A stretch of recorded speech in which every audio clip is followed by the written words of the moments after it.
Hello everybody, my name is Benjamin Bloom. Welcome back to the final top 5 video for now.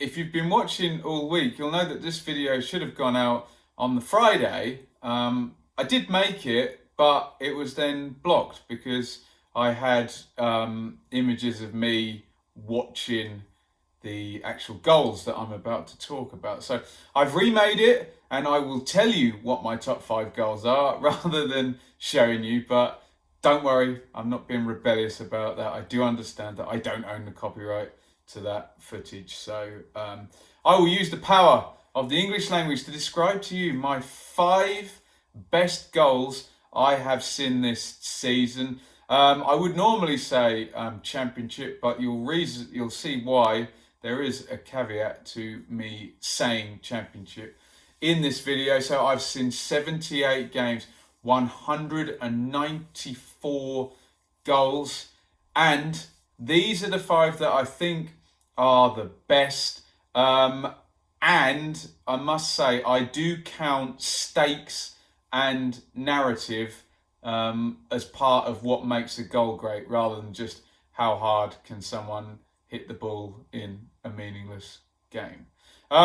So let's start at number 5. My top 5 goals, my number 5, and I did have this in my top 5 goals of 2018 because it did happen in the first half of the season. So my number 5 is Alan Hutton for Aston Villa against Birmingham. Alan Hutton, a long in the tooth right fullback, been playing for absolutely years and years.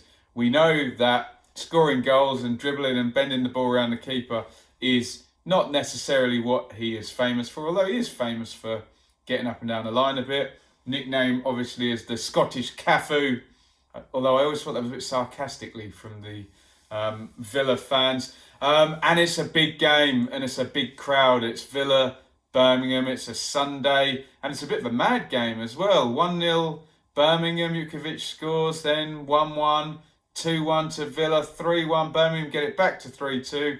Can they go and equalise and draw the game? No, because Alan Hutton picks the ball up on the halfway line. He drives forward, he goes in between 2 players, and you're thinking he needs to make a pass. Can he play somebody in? Is there anyone on the overlap? He palms off his man, he cuts inside and he moves into the box. He's in an inside right position. There's a screen, a defender to play the shot around, but on the run with the left foot, he curls the ball around the keeper, around that defender, using him as a screen, sticks it into the back of the net to win the game for Villa. Brilliant run, good strength, curls it in the corner, great narrative, and I'm a neutral fan, but I must admit, I did throw my arms up for that one just out of sheer surprise when I saw that happening. So my number 5 goal is for Alan Hutton. Aston Villa versus Birmingham. My number 4, I'm going to throw in for something called hope, because this goal is one bit of hope I have for next season. And if you watch the channel, you'll know I'm an Ipswich Town fan. And if you're a football fan, you'll know that Ipswich Town were utterly dreadful last year and didn't give us much hope. But my number 4 goal comes from the last day of the season and was scored by Andre Dozzell for Ipswich Town against Leeds. The context wasn't actually that great. Leeds were already going to get in the playoffs. Ipswich were relegated way before then. But what the goal stood for was a young, homegrown Ipswich player, and Ipswich playing some football that if they can replicate in League One next year, then finally, after years and years of it just being boring and awful watching Ipswich, we might have a good season. This goal gave me hope. It's built up from the back. Miles Kenlock, the young left back, plays it down the line, receives it back from Quainer, plays it inside with his right foot. Lovely first time ball by Cole Skewes, breaks the lines. Flynn Downs comes out into the central midfield. He plays it through. Chalobah has made the run forward. Dozzell is free coming in from the right hand side, but Chalobah can't find him yet, so he goes inside to Quainer, who's come up the pitch, vertical passing, First time through the lines, Quainer touch onto Dazelle. He plays it ahead of him. Dazelle's running in from the right-hand side. He cuts in, he opens his body. First time, left foot, curls it into the corner. It's a lovely goal, and it gave me some hope for next season. That is why I have included it. My number 3 goal is a free kick, and it's not in the Championship, from the FA Cup. Hands up if you know who the hell Dan Sparks is. Well, I didn't when he stepped up to take this free kick, but let's rewind back a little bit, because Barnet, with their caretaker manager Darren Curry, old Ipswich player there and a great set play taker himself, are on the TV on a Monday night playing Brentford, the statistical darlings of the Moneyball and the Championship. And Brentford go 1-0 up, but Barnet make a fight back in the second half, and 2 quick goals from Shaq Colterhurst makes it 2-1 to the Bees. The Bees against the Bees in this game. And then Brentford come back. Dodgy penalty, 2-2. Canos makes it 3-2. Was it that way around? I think it was that way around. Anyway, those 2 guys score in whatever order to make it 3-2. And you think the tie's over. But for a little bit of FA Cup magic, Dan Sparks, the substitute, he steps up. He's going to hit the free kick left-footed, 25 yards out, quite away across. So it looks like a right foot curler around the wall or across with the left foot. But no, he goes around the outside, over the top of the wall, curls it for the top corner, barring in. Brilliant moment, brilliant FA Cup tie. God, I haven't seen a good FA Cup tie for years. In off the bar, the Hive goes mad. Brilliant story. The game ends 3-3, and Dan Sparks is my number 3 in my top 5 goals of the season. We're up to number 2, and my God, one of the biggest stories of the season was Spygate. Spygate happens, puts a real rift between Derby and Leeds, Lampard and Bielsa. And then Derby and Leeds get each other in the FA Cup, in the playoffs. Goodness me, 3rd place, 6th. Leeds dominate the first leg, win 1-0. Kamar Roof with the goal. We get into the second leg, and Leeds are 1-0 up in that one as well. But just before half-time, Jack Marriott scores and makes it 1-1. And Jack Marriott is going to be the scorer of my number 2 goal. It's Jack Marriott, and it's going to be the final goal in this game for Derby playing at Leeds in the playoff semi-final. Let's fill you in a little bit more, because we come out for the second half and Mason Mount scores, and then Harry Wilson scores a penalty, but then Stuart Dallas scores again. So we're 3-3 on aggregate, and then Berardi gets a red card for Leeds, and Derby look like they can go on and win this game before full time is up. It's 3-3 on aggregate. It's a mad game. It's 10 against 11. Here comes Harry Wilson and hits the post. And at that moment is when the tectonic plates started shifting, because Derby smelled blood and the whole team closes in and moves forward. And we know something's in the air. Something's going to happen. This has been a madcap game. And Richard Keogh, sometimes derided even by his own fans, steps out from centre half. He moves forward.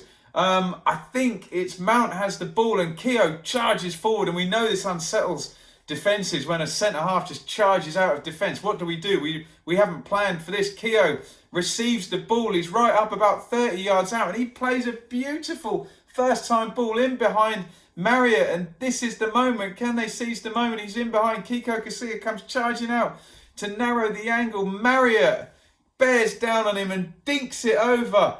The ball hangs in the air, slow motion, what a moment, and drops into the goal. My God, all the Leeds fans put their heads in their hands. How has this happened? The Derby fans go crazy. For the narrative mainly, that goal, but Keogh stepping out and turning into Rio Ferdinand, and a perfect finish by Marriott. Incredible moment at the end of an incredible story for Leeds at the end of that season. My number 2 goal, Jack Marriott for Derby County. Here we go, ready for my number 1 goal of the season. I did mention people with feet like traction engines bashing it hard, and I'm afraid that has got my number 1. I'm always praised for my neutrality here in a season when my team Ipswich finished bottom and Norwich finished top. Well, I've got an Ipswich goal in. I've got a goal that's against Norwich, because at the end of the season, my number one goal, I saw Fernando Forestieri score for Sheffield Wednesday at Carrow Road. Norwich, they're trying to get over the line and win the title. They take the lead through Steeperman in this game, maybe 2-3 games from the end of the season. They lift the trophy, possibly, if results go that way, on that day, I think, if Blades didn't win, Leeds didn't win, and they took the victory. So big stakes.